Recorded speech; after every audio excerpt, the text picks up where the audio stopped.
Namaste, this is Jyoti Chandrala. I am dealing with Indian polity and current affairs. So మనం discuss చేసుకోబోయే ఈ current affairs topics ఏవైతే ఉన్నాయో ఇవి అన్ని లెవెల్ ఆఫ్ ఎగ్జామినేషన్స్కి అంటే బోత్ సెంట్రల్ లెవెల్లో ఉన్న ఎస్ఎస్సి సిజిఎల్ ఎగ్జామినేషన్స్కి ఎన్టీపీసీ ఎగ్జామినేషన్స్కి అలాగే బ్యాంకింగ్లో వచ్చే జిఎస్ అండ్ కరెంట్ అఫైర్స్కి సంబంధించి అండ్ ఆల్సో సిడిఎస్ ఎగ్జామినేషన్స్ ఉంటాయి కదా వాటికి సంబంధించిన కరెంట్ అఫైర్స్ అలాగే స్టేట్ లెవెల్లో తీసుకుంటే state public service commissions conduct చేసే గ్రూప్స్ ఎగ్జామినేషన్స్ ఏవైతే ఉంటాయో including group 1, group 2, group 3, group 4 అన్ని లెవెల్ ఆఫ్ ఎగ్జామినేషన్స్లోనూ కరెంట్ అఫైర్స్ అనేవి మనం కవర్ చేయడం జరుగుతుంది. Okay, today moving to our first concept. Actually నిన్న అడిగిన క్వశ్చన్స్కి ఆన్సర్స్ చూడండి. First answer, the first women to be appointed the director general of medical services. Okay, answer చేసిన వాళ్ళు ఒకసారి వెరిఫై చేసుకోండి, ఏదైనా మిస్టేక్స్ ఉంటే అవి యాడ్ చేసుకోండి. ఓకేనా, ఇక్కడ నేను నిన్న అడిగిన క్వశ్చన్లో ఫస్ట్ క్వశ్చన్ ఏంటి అంటే డైరెక్టర్ జనరల్ ఆఫ్ మెడికల్ సర్వీసెస్కి రీసెంట్గా ఇప్పుడు మనకి ఇవన్నీ కూడా అపాయింట్మెంట్స్ ఇన్ న్యూస్ కిందకు వస్తాయన్నమాట. So director general of medical సర్వీసెస్కి అపాయింట్ అయిన మొట్టమొదటి మహిళ ఎవరు అనేసి అడిగామన్నమాట. మీరు ఎక్కడైనా కాన్సన్ట్రేట్ చేయండి, first women to be appointed అని వచ్చింది అంటే ఎక్కడైనా ఇంపార్టెంట్ అనమాట. సో ఇక్కడ first women to be appointed to the director general of medical services అంటే ఎవరు? సాధనా సక్సేనా నాయర్ గుర్తుపెట్టుకోండి, రీసెంట్గానే అపాయింట్ అయ్యారు. Okay, and second question, who is the director at ICAR central marine fisheries research institute. ఈ యొక్క మెరైన్ ఫిషరీస్ రీసెర్చ్ ఇన్స్టిట్యూట్ అనేది చాలా ఫ్రీక్వెంట్గా న్యూస్లో ఉంది. మనకి నంబర్ ఆఫ్ ఆర్గానిజమ్స్ని ఐడెంటిఫై చేస్తూ న్యూస్లోకి వచ్చింది. మనం రీసెంట్గానే చూసుకుంటే needle fish, so 2 types of needle ఫిష్ని ఐడెంటిఫై చేస్తూ న్యూస్లోకి వచ్చింది CMFRI అనేది. అయితే ఇది ఐకార్ కింద పనిచేస్తున్న అనుబంధ సంస్థ. అంటే ఏంటి? ఐకార్ అంటే Indian council of agricultural research అని చెప్తాం, అవునా? ఈ ఐకార్ కింద agriculture and also agricultural allied activities ఏవైతే ఉంటాయో వీటికి సంబంధించిన అన్ని సెపరేట్ రీసెర్చ్ ఇన్స్టిట్యూట్స్ అన్నీ కూడా ఐకార్ పరిధిలోకే వస్తాయి. సో వాటిలో వన్ ఆఫ్ ద ఇన్స్టిట్యూట్ ఏంటి? Central marine fisheries research institute under ICAR. దీని యొక్క హెడ్ క్వార్టర్స్ ఎక్కడ అంటే మనకి కొచ్చి అంటే కేరళ అనమాట. కేరళలో దీని హెడ్ క్వార్టర్స్ ఉన్నాయి. ఓకే, దీనికి రీసెంట్గా డైరెక్టర్గా అపాయింట్ అయింది ఎవరు అనేసి అడిగాను నేను. ఎవరు? డాక్టర్ గ్రిన్సన్ జార్జ్ రీసెంట్గా ఐకార్కి సంబంధించిన సెంట్రల్ మెరైన్ ఫిషరీస్ రీసెర్చ్ ఇన్స్టిట్యూట్కి హెడ్గా అపాయింట్ అయ్యారనమాట. సో అట్లానే ప్రతి ఒక్క ఐకార్కి సంబంధించిన అనుబంధ సంస్థలు ఏవైతే ఉన్నాయో అవన్నీ ఎక్కడెక్కడ ఉన్నాయి, తర్వాత వాటి యొక్క హెడ్ క్వార్టర్స్ ఏంటి అండ్ వాటికి ప్రెజెంట్ డైరెక్టర్స్ ఎవరు అనేది మనం ఫోకస్ చేయాల్సిన పాయింట్ అనమాట. ఓకే, అలాంటి డైరెక్టర్స్ అన్నిటినీ and also the head quarters అన్నిటినీ కూడా మనం సెపరేట్ వీడియోలో డిస్కస్ చేద్దాం. ఓకేనా, so next question, world's first AI diplomat. అంటే ఇక్కడ మనం చూసుకుంటే ఈ యొక్క ఆర్టిఫిషియల్ ఇంటెలిజెన్స్ అంటే కృత్రిమ మేధ ఏదైతే ఉందో ప్రతి దాంట్లోనూ ఇప్పుడు అదే ఇన్వాల్వ్ అవుతుంది. అంటే నథింగ్ బట్ ఈ ఆర్టిఫిషియల్ ఇంటెలిజెన్స్ యొక్క ఉపయోగం ఏంటి అంటే ఈ హ్యూమన్ ఇంటెలిజెన్స్ని ఆర్టిఫిషియల్గా యూటిలైజ్ చేయడం అనమాట. అర్థమైందా? అంటే నథింగ్ బట్ ప్రతి ఫీల్డ్లోనూ వస్తున్నారు ఆర్టిఫిషియల్ ఇంటెలిజెన్స్కి సంబంధించిన పర్సనల్ అనేవాళ్ళు. అంటే నేను ఇక్కడ అడిగిన క్వశ్చన్ ఏంటి? వరల్డ్లోనే మొట్టమొదటి ఆర్టిఫిషియల్ ఇంటెలిజెన్స్ డిప్లొమాట్ అంటే ఎవరు? దౌత్యవేత్త అంటే ఏంటి? 2 దేశాలకి మధ్యన సత్సంబంధాలు మెయింటైన్ చేసే అధికారి. అర్థమైందా? who maintains the positive diplomatic relationship between 2 neighboring nations or 2 foreign nations, diplomat అని పిలుస్తాం. సో ఈ డిప్లొమాట్స్గా ఎవరిని అపాయింట్ చేస్తారు మామూలుగా అంటే సివిల్ సర్వీసెస్ అంటే UPSC ఎగ్జామినేషన్స్ ఉంటాయి కదా, అందులో సెలెక్ట్ అయిన IFS officers, Indian foreign service officers ఉంటారు కదా, వీళ్ళకి ప్రమోషన్ మీద డిప్లొమాట్స్గా వెళ్తారనమాట. సో ఈ డిప్లొమాట్స్కి 2 పేర్లు ఉంటాయి. ఒకటి అంబాసిడర్స్ అని పిలుస్తారు, ఇంకొకటి హై కమిషనర్స్ అని పిలుస్తారు. ఏంటి డిఫరెన్స్ అంటే ఇద్దరు చేసే వర్క్ ఒకటే, హూ మెయింటైన్స్ ద డిప్లొమసీ. ఓకేనా, దౌత్య సంబంధాలు మెయింటైన్ చేస్తారు ఇద్దరు కూడా. మరి 2 పేర్లు ఎందుకు అంటే గుర్తుపెట్టుకోండి, బేసిక్ పాయింట్ ఇది. అంబాసిడర్స్ ఇంకొకళ్ళు హై కమిషనర్స్.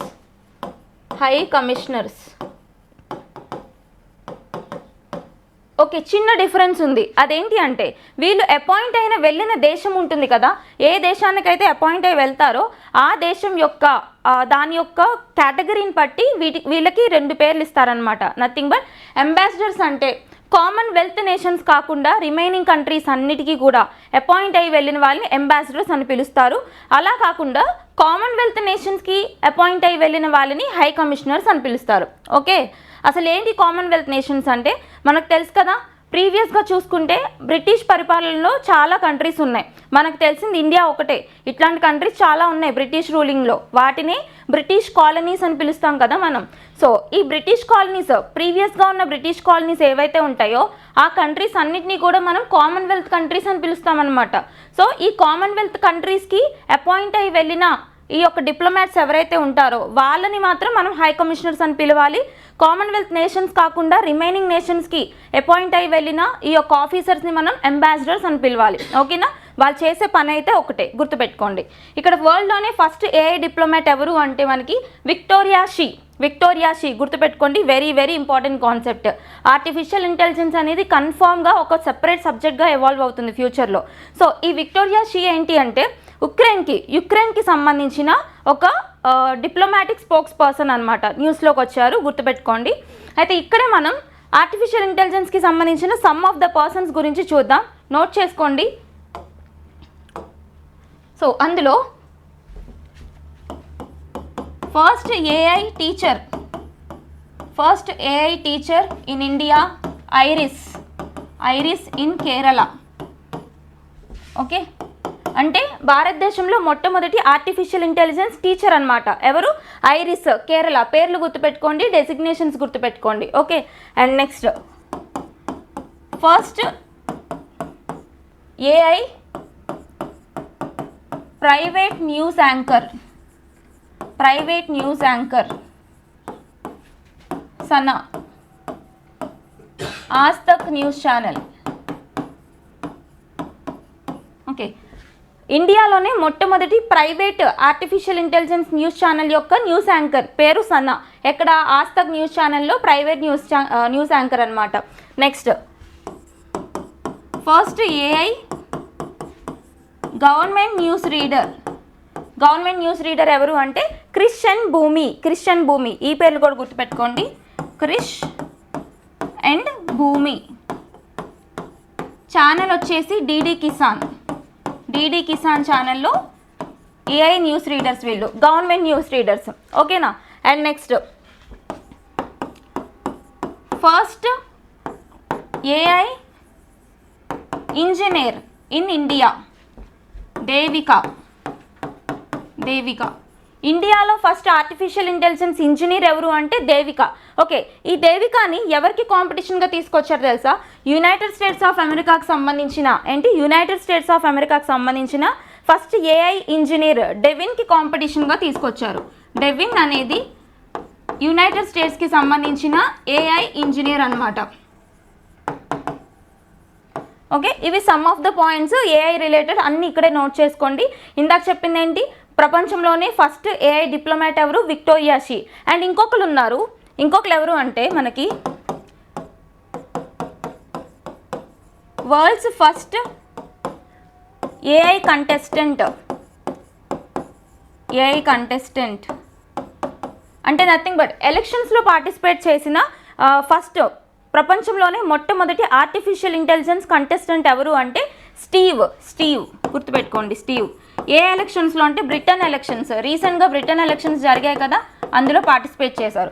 కాకపోతే ఓడిపోయిందనమాట. గుర్తుపెట్టుకోండి, ఇవన్నీ ఆర్టిఫిషియల్ ఇంటెలిజెన్స్కి సంబంధించిన major important points. Match the ఫాలోయింగ్లో అడిగే ఛాన్స్ ఉంటుంది. క్లియర్?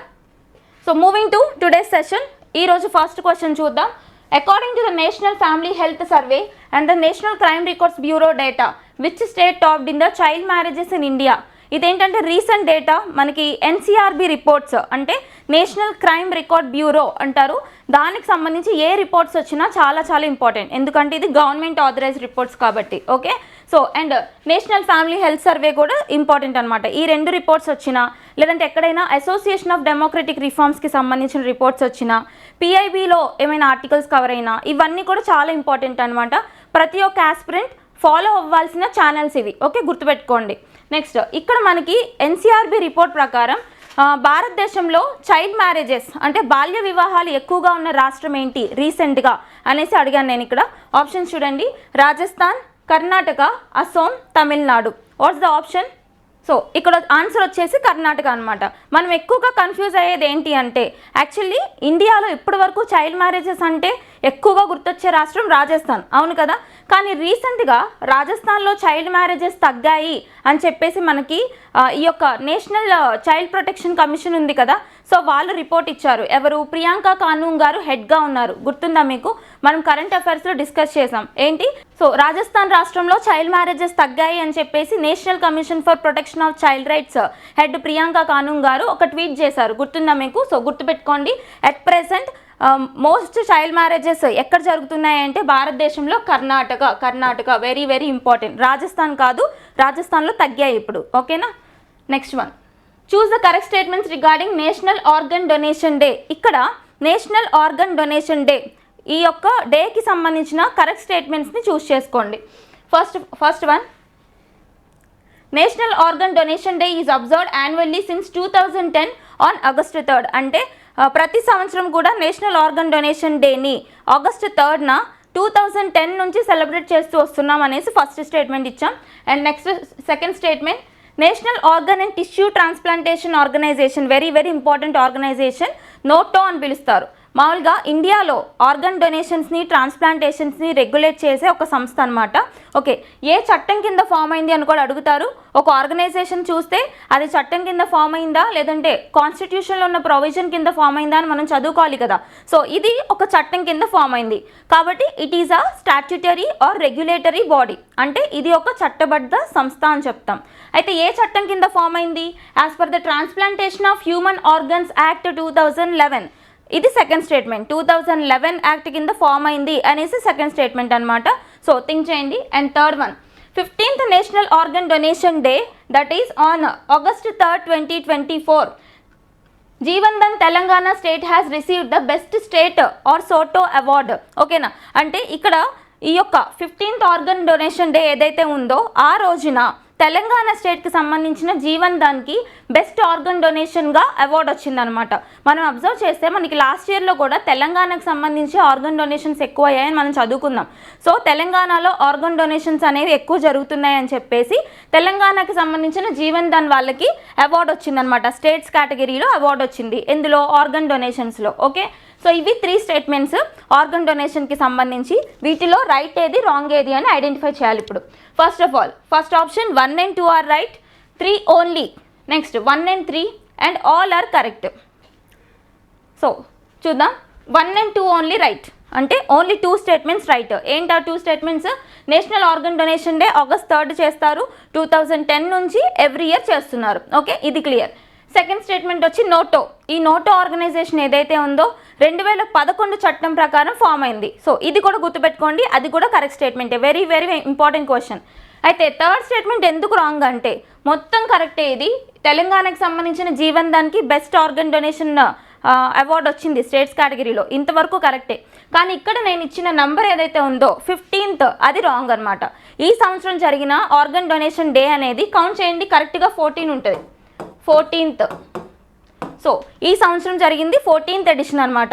ఇంత డీప్గా మనం చదువుకుంటేనే క్లియర్ చేయగలుగుతాం కరెంట్ అఫైర్స్. ఓకే, ఈజీగా వస్తే నో ప్రాబ్లం, కానీ టఫ్గా వచ్చినప్పుడు కూడా మనం ఎలిమినేట్ అయిపోకుండా ఉంటామన్నమాట. So prepare for the worst. Next question, identify the correct statements regarding eminent Mungara Yamini Krishnamurthy. ఇక్కడ ఒక ఎమినెంట్ పర్సనాలిటీ గురించి మనం డిస్కస్ చేయబోతున్నాం. అయితే ఇక్కడ యామిని కృష్ణమూర్తి గారు అందరికీ తెలిసే ఉంటారు. ఏంటి అంటే ఈవిడ ఒక ఫేమస్ డాన్సర్ అనమాట. అయితే ఈవిడ న్యూస్లోకి ఎందుకు వచ్చారు అంటే ఈవిడ రీసెంట్గానే చనిపోయారు. ఓకే, మరణిస్తూ వార్తల్లో నిలిచారు.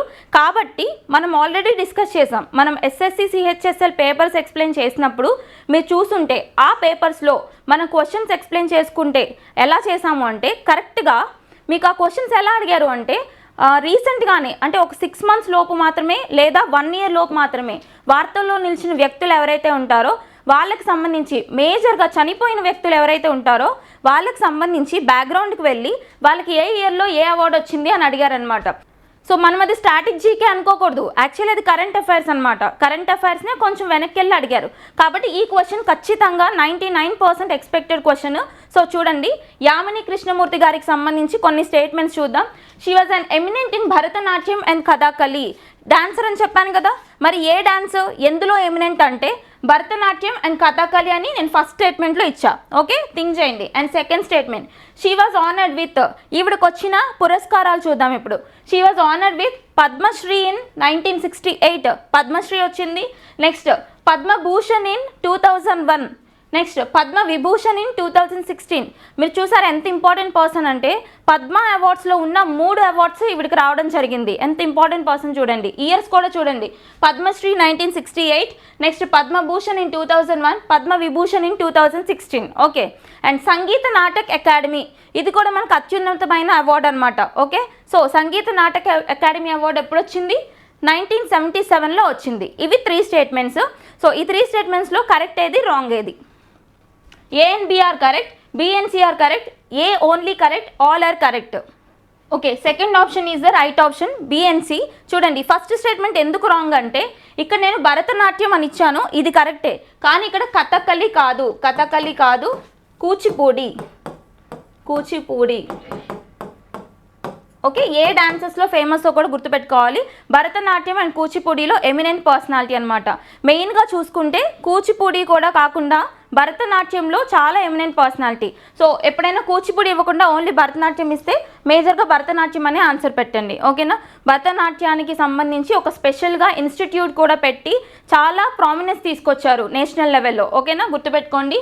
భరతనాట్యం అండ్ కూచిపూడికి సంబంధించి ఎమినెంట్ పర్సనాలిటీ యామిని కృష్ణమూర్తి గారు మరణిస్తూ వార్తల్లో నిలిచారు. ఆవిడకి సంబంధించిన పురస్కారాల మీద ఫోకస్ చేయండి. ఓకే, భరతనాట్యం ఏ స్టేట్కి సంబంధించిన డ్యాన్స్ అంటే తమిళనాడుకి సంబంధించిన డ్యాన్స్, తమిళనాడు. అండ్ ఇక్కడ కూచిపూడి వచ్చేసి ఆంధ్రప్రదేశ్, ఆంధ్రప్రదేశ్లో ఉన్న కూచిపూడి గ్రామంలో పుట్టిందనమాట ఇది. ఓకే, అండ్ ఇక్కడ నేను ఇచ్చిన కథకళి ఏదైతే ఉందో ఇది కేరళకి సంబంధించిన డ్యాన్స్, కేరళ. మీరు కథకళికి కథక్ డ్యాన్స్కి కన్ఫ్యూజ్ అవ్వద్దు. కథక్ డ్యాన్స్ అనేది ఉత్తరప్రదేశ్లో ఫేమస్, కథకళి వచ్చి కేరళలో ఫేమస్. కేరళలో ఇంకో డ్యాన్స్ ఫేమస్ ఉంది, మన యొక్క క్లాసికల్ డ్యాన్సెస్లోనే ఉంది, అది కూడా మోహిని అట్టం. మోహిని అట్టం డ్యాన్స్ ఎక్కడికి అంటే కేరళకి సంబంధించిన డ్యాన్స్ అనమాట. ఓకే, నెక్స్ట్ సత్రియా డ్యాన్స్ వచ్చేసి అస్సాంకి సంబంధించిన డ్యాన్స్, అస్సాంకి సంబంధించిన డ్యాన్స్. కల్బలియా డ్యాన్స్ వచ్చి రాజస్థాన్కి సంబంధించిన డ్యాన్స్. ఏంటి? కల్బలియా డ్యాన్స్ రాజస్థాన్కి సంబంధించిన డ్యాన్స్. అండ్ రీసెంట్గా యునెస్కోకి సంబంధించిన ఈ యొక్క ఇంటాంజిబుల్ కల్చరల్ హెరిటేజ్ లిస్ట్ ఏదైతే ఉందో అది భారతదేశంలో 15 ఉన్నాయి. ఆ 15లో లాస్ట్ది 15వది ఏంటి అంటే garba dance. Very very important. ఎక్కడికి సంబంధించింది గర్బా డ్యాన్స్ అంటే గుజరాత్కి సంబంధించిన డ్యాన్స్ అనమాట. ఓకే, డాన్సెస్ మీద చాలా ఫోకస్ చేయండి. పర్టికులర్గా ఎస్ఎస్సి సిజిఎల్ ఎగ్జామినేషన్ వాళ్ళు డాన్సెస్ కంపల్సరీ అడుగుతారనమాట. Okay, next question, which ministry launched e Sakshya, Nyaya Setu, Nyaya Shruti and e summon app recently? మనం డైలీ ఖచ్చితంగా ఏదో ఒక పోర్టల్ కానీ లేదంటే ఏదో ఒక యాప్ కానీ న్యూస్లోకి వస్తూనే ఉంది. అంటే ఈ గవర్నెన్స్లో భాగంగా ఇవన్నీ ఇనిషియేట్ చేస్తున్నారనమాట. Nothing but ease of administration, పరిపాలనని ఈజీ చేసే విధంగా ఇలాంటి పోర్టల్స్, వెబ్సైట్స్, యాప్స్ అన్నీ తీసుకొస్తున్నారనమాట. ఓకేనా, సో ఇక్కడ నేను ఇచ్చింది ఏంటి అంటే ఈ సాక్ష్య, న్యాయ సేతు అండ్ న్యాయ శృతి, ఈ సమ్మన్ యాప్. 4 యాప్స్ పేర్లు చెప్పాను. ఇవి ఏ మినిస్ట్రీ కిందవి అని అడిగా నేను. ఓకే, సో ఇట్లా ఇండైరెక్ట్గా కూడా అడగొచ్చు. ఒకసారి చూద్దాం మనం కాన్సెప్ట్. ఇక్కడ ఆప్షన్ చూడండి, మినిస్ట్రీ ఆఫ్ లాకి సంబంధించినవా, next ministry of social justice, ministry of home affairs, ministry of electronics and information technology. Answer ఇక్కడ ఆప్షన్ వచ్చేసి మినిస్ట్రీ ఆఫ్ హోమ్ అఫైర్స్. ఓకేనా, మినిస్ట్రీ ఆఫ్ హోమ్ అఫైర్స్కి సంబంధించిన యాప్స్. ఎందుకు నేను ఎక్స్ప్లెనేషన్ కూడా చెప్తాను. యాక్చువల్లీ మనం ఇక్కడ చూస్తే న్యాయ సేతు, న్యాయ సృష్టి ఇవన్నీ చూసి మినిస్ట్రీ ఆఫ్ లా అనుకుని ఫస్ట్ ఆప్షనే పెట్టేస్తాం. కానీ గుర్తుపెట్టుకోండి, ఇవి వేటికి సంబంధించి అడ్మినిస్ట్రేషన్ కోసం తీసుకొచ్చారు అంటే మనకి ప్రీవియస్ చట్టాలు ఏవైతే ఉన్నాయో, బ్రిటిష్ కాలం నాటి చట్టాలు ఉన్నాయి కదా, Indian penal code IPC 1860, CrPC criminal procedure code 1973 and Indian evidence act 1987, ఈ మూడింటిని రీప్లేస్ చేసి జూలై 1, 2024 నుంచి కొత్త న్యాయ చట్టాలు అనేవి అమల్లోకి వచ్చాయి. అవునా, ఏమేమి వచ్చాయి? ఐపీసీ ప్లేస్లో బిఎన్ఎస్ భారతీయ న్యాయ సంహిత వచ్చింది. సిఆర్పిసి ప్లేస్లో బిఎన్ఎస్ఎస్ వచ్చింది, భారతీయ నాగరిక సురక్షా సంహిత. నెక్స్ట్ ఇండియన్ ఎవిడెన్స్ యాక్ట్ ప్లేస్లో ఇంకో చట్టం. ఇట్లా 3 రిప్లేస్ అయినాయి కదా మనకి. సో ఈ 3 ఏవైతే కొత్త చట్టాలు వచ్చాయో ఆ కొత్త చట్టాలకి సంబంధించి వాటిని అమలు చేసే విధానంలో ఈ గవర్నెన్స్కి సంబంధించిన యాప్స్ అన్నమాట ఇవి. గుర్తుపెట్టుకోండి, వేటికి సంబంధించింది అంటే న్యూ లాస్ ఏంటవి? న్యూ లాస్ని అడ్మినిస్టర్ చేసే విధంగా ఈ యాప్స్ తీసుకొచ్చారు. ఎవరు? మినిస్ట్రీ ఆఫ్ హోమ్ అఫైర్స్ వాళ్ళు తీసుకొచ్చారు. ఓకేనా. Next, WHO in collaboration with the Ministry of Ayush has set up WHO's Global Center for Traditional Medicine in which place of India? ఇదేంటి అంటే WHO అంటే వరల్డ్ హెల్త్ ఆర్గనైజేషన్, ప్రపంచ ఆరోగ్య సంస్థ. ఓకేనా. మొత్తం ఇంటర్నేషనల్ లెవెల్లో కూడా ప్రపంచం అంతటికి కూడా మెడిసిన్స్కి సంబంధించి అండ్ హెల్త్కి సంబంధించి గైడ్లైన్స్ ఇచ్చి ప్రతి ఒక్క కంట్రీకి సంబంధించిన మెడికల్ రూల్స్ని రెగ్యులేట్ చేసే ఒక సంస్థ అనమాట. వరల్డ్ హెల్త్ ఆర్గనైజేషన్ అంటారు. ఎక్కడుంది అంటే ఇంటర్నేషనల్ ఆర్గనైజేషన్ కాబట్టి ఖచ్చితంగా మనం హెడ్ క్వార్టర్స్ నేర్చుకోవాలి. WHO Geneva, Switzerland. Year of formation వచ్చి 1948 April 7th. Very very important. Geneva స్విట్జర్లాండ్లో ఉంది. 1948 ఏప్రిల్ 7th ఎస్టాబ్లిష్ చేశారనమాట. ఓకే, WHOని. సో ఈ WHO ఏం చేసింది అంటే ఇండియన్ గవర్నమెంట్కి సంబంధించిన మినిస్ట్రీ ఆఫ్ ఆయుష్ ఏదైతే ఉందో, మినిస్ట్రీ ఆఫ్ ఆయుష్ ఉంది కదా, దాంతో కలిసి ఇండియాలో ఒక చోట ట్రెడిషనల్ మెడిసిన్కి సంబంధించిన గ్లోబల్ సెంటర్ని ఎస్టాబ్లిష్ చేసిందంట. అసలు first of all traditional medicine అంటే ఏంటో తెలియాలి మనకి. ట్రెడిషనల్ మెడిసిన్ అంటే నథింగ్ బట్ సాంప్రదాయ వైద్యం అంటారు. అంటే నథింగ్ బట్ ఇప్పుడు మినిస్ట్రీ ఆఫ్ ఆయుష్ ఉంది, దాని యొక్క ఫుల్ ఫామ్ ఏంటి చూడండి, ఆయుష్. ఏ ఫర్ ఆయుర్వేద, ఓకేనా. Y for yoga, U for Unani, S for Siddha, H for homeopathy. Okay, so వీటిని మనం ట్రెడిషనల్ మెడిసిన్ మెథడ్స్ అని పిలుస్తాం. సో ఈ మినిస్ట్రీ ఆఫ్ ఆయుష్తో కలిసి WHO కొలాబరేట్ అయ్యి మనకు ఒక గ్లోబల్ సెంటర్ ఫర్ ట్రెడిషనల్ మెడిసిన్ని ఎక్కడ ఎస్టాబ్లిష్ చేసింది భారతదేశంలో అని అడుగుతారు. గుర్తుపెట్టుకోండి. ఎక్కడ? ఆప్షన్స్ చూడండి. Allahabad UP, second option Jamnagar Gujarat, third option Mumbai Maharashtra, fourth option Indore Madhya Pradesh. ఎక్కడ ఎస్టాబ్లిష్ చేసింది? సెకండ్ ఆప్షన్ జామ్నగర్ గుజరాత్లో ఎస్టాబ్లిష్ చేసింది. వెరీ వెరీ ఇంపార్టెంట్, గుర్తుపెట్టుకోండి. మనకి బీజేపీ గవర్నమెంట్ ఫామ్ అయిన తర్వాత నుంచి కూడా మినిస్ట్రీ ఆఫ్ ఆయుష్ అనేది ఫామ్ చేసి దీనికి ఒక పర్టికులర్ ఇంపార్టెన్స్ ఇచ్చారు. ఎందుకంటే మనం ఎంత అలోపతిలో ఇప్పుడు ఎంత ట్రీట్మెంట్ తీసుకున్నా, అలోపతి అంటే nothing but English medicine. So ఎంత ఈ ట్రీట్మెంట్స్, ఈ మెడిసిన్స్ అవన్నీ తీసుకున్నా కానీ లాంగ్ టర్మ్లో మనకి అంటే రిజల్ట్ స్లోగా వచ్చినప్పటికీ కూడా సైడ్ ఎఫెక్ట్స్ తక్కువ ఉండి లాంగ్ టర్మ్లో మనకి క్యూర్ అందించేది ట్రెడిషనల్ మెడిసిన్సే. మనం ఎప్పటి నుంచో పూర్వకాలం నుంచి చూసుకుంటే అప్పటి నుంచే మనకి సుశ్రుత అని చెప్పి ఇట్లా సర్జరీస్ చేయడం అండ్ చరక ఇలా నంబర్ ఆఫ్ డాక్టర్స్ ఉన్నారు మనకి మన యాన్సెస్టర్స్లో, అవునా. సో గుర్తుపెట్టుకోండి, మన ట్రెడిషనల్ మెడిసిన్కి గ్లోబల్ లెవెల్లో ఇంపార్టెన్స్ ఉంది. ఎక్కడెక్కడి నుంచో వచ్చి ఇండియాలో మెడికల్ టూరిజంకి వచ్చి కేరళ ఆ ప్రాంతంలో వాళ్ళు ఈ యొక్క ఆయుర్వేద, హోమియోపతికి సంబంధించిన ట్రీట్మెంట్స్ తీసుకుంటూ ఉంటారనమాట. ఓకే, అంత ఇంపార్టెన్స్ ఉంది కాబట్టే ఇక్కడ ఒక గ్లోబల్ సెంటర్నే ఎస్టాబ్లిష్ చేయబోతున్నారు WHO వాళ్ళు. ఓకేనా. ఎక్కడ?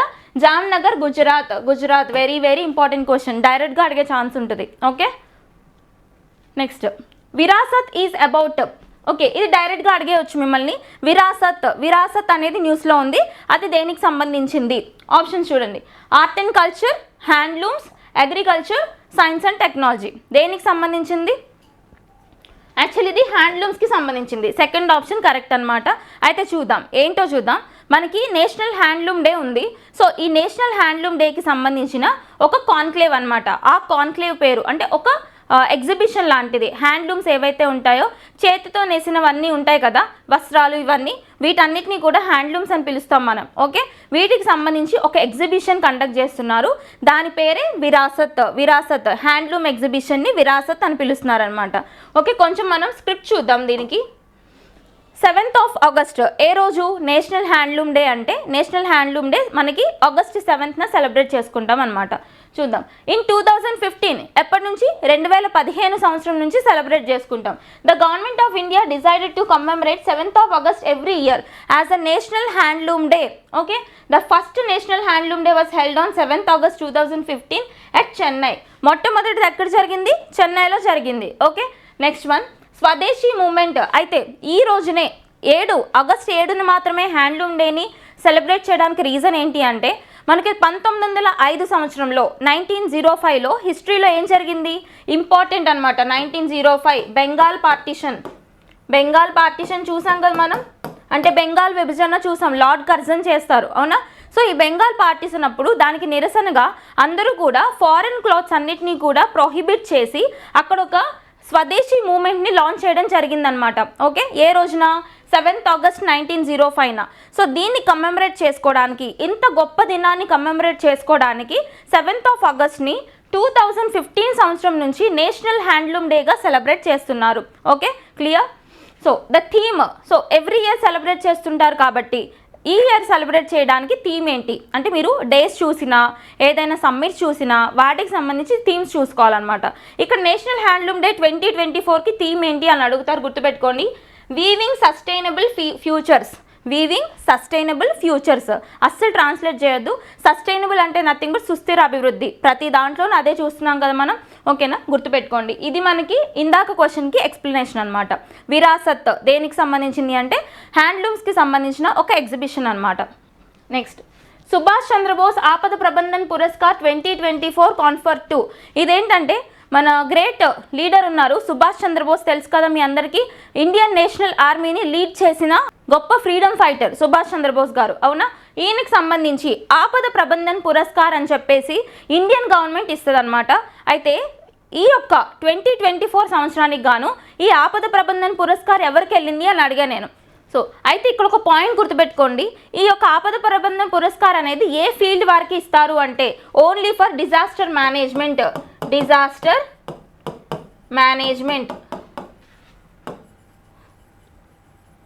ఓకే, విపత్తు నిర్వహణలో అత్యుత్తమ ప్రతిభ కనబరిచిన వారు ఎవరైతే ఉంటారో, whether they may be individuals కానీ లేదంటే ఏదైనా ఇన్స్టిట్యూట్స్ కానీ, ఓకేనా. ఇండివిజువల్ కేటగిరీలోనూ ఇస్తారు, ఇన్స్టిట్యూట్ కేటగిరీలో కూడా ఇస్తారనమాట.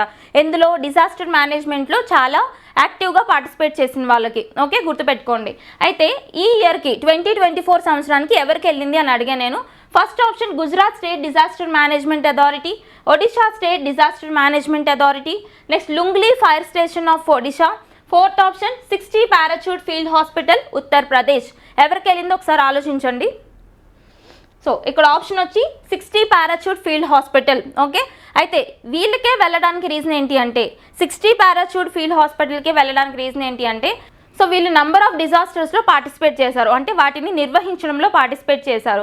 ఫర్ ఎగ్జాంపుల్ మనం చూసుకుంటే ఈ యొక్క నేపాల్లో 2015లో ఎర్త్క్వేక్ వచ్చింది కదా, అక్కడ భారతదేశం తరపున అక్కడ మనం చేసిన ఆపరేషన్ ఏంటి, ఆపరేషన్ మైత్రి. గుర్తుందా, ఆపరేషన్స్ ఇన్ న్యూస్, ఆపరేషన్ మైత్రి ఎప్పుడు 2015లో ఇండియా నేపాల్లో భూకంపం, నేపాల్లో ఎర్త్క్వేక్ని రెస్క్యూ చేసి అక్కడ మనుషుల్ని రీహాబిలిటేట్ చేయడానికి ఇచ్చిన ఆపరేషన్ అనమాట. ఏంటి, ఆపరేషన్ మైత్రి. అండ్ నెక్స్ట్ ఇండోనేషియాకి సంబంధించి అక్కడ సునామీ వచ్చినప్పుడు 2017 సంవత్సరంలో ఆపరేషన్ సముద్ర మైత్రి చేసాం మనం. సో 2017-18 ఆ సంవత్సరంలో మనం ఆపరేషన్ సముద్ర మైత్రి చేసాం, అవునా. అందులో కూడా 60 పారాచూట్ ఫీల్డ్ హాస్పిటల్ యొక్క పాత్ర ఉందన్నమాట.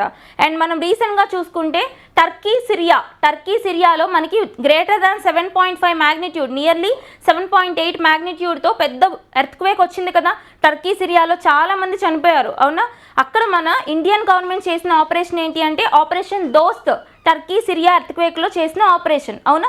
ఈ అన్ని ఆపరేషన్స్లోనూ ఈ ఉత్తరప్రదేశ్కి సంబంధించిన 60 పారాచూట్ ఫీల్డ్ హాస్పిటల్ అనేది యాక్టివ్గా పార్టిసిపేట్ చేసి డిజాస్టర్ మేనేజ్మెంట్ ఫీల్డ్లోనే చాలా అత్యున్నతమైన ప్రతిభ కనబరిచింది. ఓకే, అందుకు గాను 2024 సంవత్సరానికి గాను సుభాష్ చంద్రబోస్ ఆపద ప్రబంధన్ పురస్కారాన్ని ఈ హాస్పిటల్కి ఇచ్చారనమాట. ఇది మనకి బ్యాక్గ్రౌండ్, గుర్తుపెట్టుకోండి.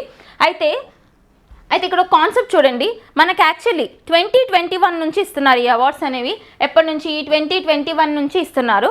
కాకపోతే ఒక విషయం గుర్తుపెట్టుకోండి, వాళ్ళు 2021 నుంచి స్టార్ట్ చేసినప్పటికీ కూడా ప్రీవియస్గా ఉన్న 2 ఇయర్స్ని కూడా కవర్ చేసి అవార్డ్స్ అనేవి ఇచ్చారనమాట. ఓకే, ఒకటి ఇండివిజువల్ కేటగిరీ, ఇంకొకటి ఆర్గనైజేషన్. అంటే పర్సన్స్ ఎవరన్నా డిజాస్టర్ మేనేజ్మెంట్లో హెల్ప్ చేస్తే అది ఇండివిజువల్ కేటగిరీ అంటారు.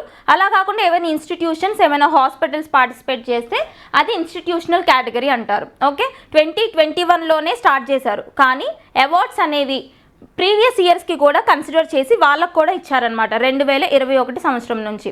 ఓకే, కాకపోతే ఇక్కడ ఒక పాయింట్ గుర్తుపెట్టుకోండి, ఏ రోజున అనౌన్స్ చేస్తారు అంటే January 23, January 23rd. Okay, very very important date January 23rd, 2021. ఈ రోజుని January 23rd, 2021 ఈ రోజున అనౌన్స్ చేశారన్నాను కదా, ఆ రోజు స్టార్ట్ చేశారు కదా. సో ఈ రోజుని పరాక్రమ్ దివస్గా సెలబ్రేట్ చేస్తారు. అడుగుతారు మిమ్మల్ని పరాక్రమ్ దివస్ అంటే ఏ రోజు అని. January 23rdని పరాక్రమ్ దివస్ అంటారనమాట. ఆ రోజున సుభాష్ చంద్రబోస్ గారి పుట్టినరోజు. ఓకే, జయంతి గుర్తుపెట్టుకోండి. January 23rd is known as Parakram Diwas. Parakram Diwas. అవార్డ్స్లో చాలా చాలా ఇంపార్టెంట్ కాన్సెప్ట్ ఇది. సో ఒకసారి చూద్దాం ఏ ఇయర్లో ఎవరెవరికి ఇచ్చారు. రీసెంట్గానే వచ్చినాయి కాబట్టి వెనక్కి వెళ్ళి అడిగే ఛాన్స్ ఉంటుంది. 2019లో ఇండివిజువల్స్ ఎవరికి ఇవ్వలేదు, కానీ ఇన్స్టిట్యూషన్స్లో మాత్రం national disaster response force of గజియాబాద్కి వెళ్ళింది. 2020లో పర్సన్స్లో శ్రీ కుమార్ మున్నం సింగ్కి వెళ్ళింది. ఇన్స్టిట్యూషన్స్లో disaster management mitigation centre of ఉత్తరాఖండ్కి వెళ్ళింది అనమాట. నెక్స్ట్ 2021 ఎప్పుడైతే స్టార్ట్ చేశారో ఆ ఇయర్ ఇంపార్టెంట్ కదా చూడండి. అక్కడ ఇండివిజువల్ కేటగిరీలో డాక్టర్ రాజేంద్ర కుమార్ బండారి గారికి వెళ్ళింది. తర్వాత ఇన్స్టిట్యూషనల్ కేటగిరీలో sustainable environment and ecological development society seeds సొసైటీకి వెళ్ళింది అనమాట. నెక్స్ట్ 2022 ఇండివిజువల్స్కి ప్రొఫెసర్ వినోద్ శర్మకి వెళ్ళింది. ఇన్స్టిట్యూషనల్ కేటగిరీలో గుజరాత్ ఇన్స్టిట్యూట్ ఆఫ్ డిజాస్టర్ మేనేజ్మెంట్కి వెళ్ళింది. ఎవరికి? గుజరాత్ ఇన్స్టిట్యూట్కి వెళ్ళింది అనమాట డిజాస్టర్ మేనేజ్మెంట్. తర్వాత చూడండి 23, 24 ఈ రెండు కూడా చాలా ఇంపార్టెంట్, రీసెంట్గానే జరిగాయి కాబట్టి. ఈ వెనక్కి గుర్తుపెట్టినా గుర్తుపెట్టకపోయినా 2021 నుంచి గుర్తుపెట్టుకోండి. ఓకేనా? 23లో ఇన్స్టిట్యూషన్ కేటగిరీలో నేను ఇందాక అడిగిన ఆప్షన్స్లో 2-3 ఆప్షన్స్ ఇవి ఏంటి? ఒడిషా డిజాస్టర్ మేనేజ్మెంట్ అథారిటీకి లుంగ్లీ ఫైర్ స్టేషన్ ఆఫ్ ఒడిశాకి వెళ్ళింది. ఇక్కడ 2 ఇన్స్టిట్యూషన్స్కి వెళ్ళింది 2023 సంవత్సరంలో. ఓకే, గుర్తుపెట్టుకోండి. మిమ్మల్ని ఇండైరెక్ట్గా కూడా అడగొచ్చు. లుంగ్లీ ఫైర్ స్టేషన్ ఏ రాష్ట్రానికి సంబంధించింది లేదా ఏ రాష్ట్రంలో ఉంది అంటే ఒడిశాకి సంబంధించింది అనమాట. సో 2023లో ఎవరికి వెళ్ళింది అంటే ఒడిషా డిజాస్టర్ మేనేజ్మెంట్ అథారిటీ, తర్వాత లుంగ్లీ ఫైర్ స్టేషన్ ఆఫ్ మిజోరాంలో ఉన్న లుంగ్లీ ఫైర్ స్టేషన్కి వెళ్ళింది. ఓకే, గుర్తుపెట్టుకోండి. నెక్స్ట్ 2024 మనం డిస్కస్ చేసాం కదా, 60 పారాచూట్ ఫీల్డ్ హాస్పిటల్ ఆఫ్ ఉత్తరప్రదేశ్కి 2024 సంవత్సరానికి గాను సుభాష్ చంద్రబోస్ ఆపద ప్రబంధన్ పురస్కార్ అనేది ఇవ్వడం జరిగింది. Okay, next PM inaugurates the 32nd International Conference of Agricultural Economists at which place in India? ఇది కూడా మనకి రీసెంట్గానే జరిగింది. అదేంటి అంటే ప్రధానమంత్రి నరేంద్ర మోడీ గారు ఇనిషియేట్ చేశారు కాబట్టి ఇంపార్టెంట్. ఏ కాన్ఫరెన్స్ అది? International conference of agricultural economist. అగ్రికల్చర్స్కి సంబంధించిన ఎకనామిస్టులు అంటే ఆర్థికవేత్తలు ఎవరైతే ఉంటారో, వ్యవసాయానికి సంబంధించిన ఆర్థికవేత్తలు ఎవరైతే ఉంటారో వాళ్ళందరూ కలిసి నిర్వహించుకునే ఒక అంతర్జాతీయ సదస్సు. ఎక్కడ నిర్వహించారు అని అడుగుతున్నారు. హోస్ట్లు ఇంపార్టెంట్ కదా మనకి. మీటింగ్స్ జరిగినా, స్పోర్ట్స్ జరిగినా, ఏం జరిగినా హోస్ట్ కంట్రీ కానీ హోస్ట్ స్టేట్ కానీ ఇంపార్టెంట్ ఇక్కడ. సో ఆప్షన్స్ చూద్దాం. హర్యానా, పంజాబ్, న్యూఢిల్లీ, ముంబై. హర్యానా, పంజాబ్, న్యూఢిల్లీ, ముంబై. ఆన్సర్ ఏంటి? న్యూఢిల్లీ. ఓకే, గుర్తుపెట్టుకోండి. డైరెక్ట్గా హోస్ట్ గుర్తుపెట్టుకోండి సరిపోతుంది. Next Sado gold mines present in which country? ఇక్కడ ఒక గోల్డ్ మైన్స్ గురించి అడిగాను నేను. సాడో గోల్డ్ మైన్స్ అయితే ఇవి ఇండియాలో లేవు. ఓకే, ఇండియాలో లేవు. ఇక్కడ నేను కొన్ని ఆప్షన్స్ ఇచ్చాను, ఎక్కడుందో చెప్పండి. ఇది జీకే బిట్ అయితే కాదు, కరెంట్ అఫైర్స్లో ఉంది కాబట్టి నేను అడుగుతున్నా. ఓకేనా? మీకు ఎక్స్ప్లెనేషన్ అవసరమైన చోటే నేను ఎక్స్ప్లెనేషన్ డీటెయిల్గా ఇస్తున్నాను. మిగతావన్నీ కూడా మనకి కరెంట్ అఫైర్స్లో డైరెక్ట్గా వచ్చేవి అనమాట. అయితే ఈ సాడో గోల్డ్ మైన్స్ న్యూస్లోకి ఎందుకు వచ్చాయో నేను చెప్తాను. ఫస్ట్ ఆఫ్ ఆల్ ఎక్కడున్నాయో గుర్తుపెట్టుకోండి. Vietnam, Japan, Mauritius, Nigeria. ఎక్కడున్నాయి? న్యూస్ చూసారా? జపాన్లో ఉన్నాయన్నమాట సాడో గోల్డ్ మైన్స్. అయితే దీనికి సంబంధించిన న్యూస్ ఏంటి అంటే మనకి యునెస్కో ఉంది కదా, యునెస్కో. ఓకే, ఈ యునెస్కో ఏంటి అంటే United Nation Education Scientific Cultural Organisation. అవునా? ఈ యునెస్కో ఏం చేస్తుంది? ప్రపంచవ్యాప్తంగా వరల్డ్ హెరిటేజ్ సైట్స్ని, ఇంటాంజిబుల్ కల్చరల్ హెరిటేజ్ లిస్ట్ని, క్రియేటివ్ సిటీస్ నెట్వర్క్ని, వరల్డ్ క్రాఫ్ట్ సిటీస్ని ఇట్లా గుర్తిస్తూ ఉంటుందన్నమాట. ఎందుకు? వాటి యొక్క చరిత్ర వారసత్వానికి సంబంధించి గుర్తిస్తూ ఉంటుంది. అట్లా రీసెంట్గా యునెస్కోకి సంబంధించి వరల్డ్ హెరిటేజ్ సైట్లో చోటు దక్కించుకునేవి ఏంటి? సాడో గోల్డ్ మైన్స్ అనమాట. జపాన్కి సంబంధించిన Sado gold mines. Okay, and also వాటితో పాటు ఇంకొకటి కూడా ఏంటది? South African sites associated with Nelson Mandela as world heritage sites. ఈ యొక్క సాడో గోల్డ్ మైన్స్ ఆఫ్ జపాన్తో పాటు రీసెంట్గా వరల్డ్ హెరిటేజ్ సైట్స్ యొక్క లిస్ట్లో చోటు సంపాదించుకున్నవి నెల్సన్ మండేలా గారు ఉన్నారు కదా మనకి. ఈ యొక్క బ్లాక్ రైట్స్ కోసం పోరాడిన వ్యక్తి, నల్ల జాతి యొక్క హక్కుల కోసం పోరాడిన వ్యక్తి నెల్సన్ మండేలా గారు. ఓకే, ఈయనకి సంబంధించి ఫేమస్ సైట్స్ ఉన్నాయన్నమాట సౌత్ ఆఫ్రికాలో. సో ఆ సైట్స్ కూడా వరల్డ్ హెరిటేజ్ సైట్స్ కింద రికాగ్నైజ్ చేయడం జరిగింది యునెస్కో. ఓకే, అండ్ ఇండియాకి సంబంధించి ప్రెసెంట్ ఎన్ని వరల్డ్ హెరిటేజ్ సైట్స్ ఉన్నాయని అడగొచ్చు. 43 ఉన్నాయి ఇండియాలో. ఓకేనా, గుర్తుపెట్టుకోండి 43 వరల్డ్ హెరిటేజ్ సైట్స్ ఉన్నాయన్నమాట భారతదేశంలో. ఓకే, అండ్ యునెస్కోకి సంబంధించి నేను కంప్లీట్గా డీటెయిల్స్ మీకు MCQs పార్ట్ 1లో చెప్పాను. ఒకసారి ఆ యొక్క కాన్సెప్ట్ చూడండి. ఇంకొంచెం డీటెయిల్గా అంటే ఫస్ట్ నుంచి ఉన్న సైట్స్ అన్నీ కూడా స్పెషల్ వీడియో చేద్దాం. ఓకే, ఎందుకంటే మనం యునెస్కో గురించే మొత్తం డిస్కస్ చేస్తే అదే 1 hour వీడియో ఉంటుందన్నమాట. అంత ఇంపార్టెంట్ కాన్సెప్ట్ అది. నెక్స్ట్ వన్, ఇక్కడ నెక్స్ట్ క్లాస్కి సంబంధించి 3 questions పోస్ట్ చేస్తున్నాను. ఆన్సర్స్ ట్రై చేయండి. First question, new head of UPSC union public service commission యొక్క నూతన హెడ్ ఎవరు అనేసి అడిగాను ఇక్కడ క్వశ్చన్. అయితే మీరు ఎందుకు ఈ క్వశ్చన్ అడగాల్సి వచ్చింది అంటే యూపీఎస్సీకి సంబంధించిన రీసెంట్గా యూపీఎస్సీకి సంబంధించిన మనోజ్ సోని గారు రిజైన్ చేశారు యాక్చువల్లీ. ఓకే, సో ఇక్కడ నూతనంగా ఒక హెడ్ అపాయింట్ అయ్యారనమాట. ఆయన రిజైన్ చేశారు కాబట్టి కొత్తగా ఇంకొక హెడ్ అపాయింట్ అయ్యారు. అంటే మనం చూస్తున్నాం కదా చాలా కాంట్రవర్సీస్ అవుతున్నాయి బయట యూపీఎస్సీ రిలేటెడ్. సో ఆయన రిజైన్ చేయడం జరిగింది మనోజ్ సోని గారు. కొత్తగా వచ్చిన హెడ్ ఎవరు అని ఒక క్వశ్చన్ అడిగా. ఆన్సర్ ట్రై చేయండి. And second question, V Venkayya epigraphy award confer to whom in the recent times. ఇక్కడ ఒక అవార్డు ఇచ్చాను, ఇది కూడా న్యూస్లోనే ఉంది, 2 days నుంచి న్యూస్లో ఉంది. ఆ అవార్డు పేరేంటి? వి వెంకయ్య ఎపిగ్రఫీ అవార్డు రీసెంట్గా ఎవరికి ఇవ్వడం జరిగింది? ఇది second question. And third question, who launches AI chatbot సేవ? ఇంకొక చాట్బోట్ వచ్చింది మనకి, ఆర్టిఫిషియల్ ఇంటెలిజెన్స్ చాట్బోట్ సేవ అనేది న్యూస్లోకి వచ్చింది. సేవ ఎవరు లాంచ్ చేశారు? ఓకే, ఏ ఆర్గనైజేషన్ లాంచ్ చేసింది లేదా ఏ మినిస్ట్రీ లాంచ్ చేసిందో ఇక్కడ ఆన్సర్ కావాలి. ఈ 3 questionsకి మీరు కమెంట్స్లో ఆన్సర్ పెట్టండి. So that's all about today's MCQs. Keep learning. Thank you.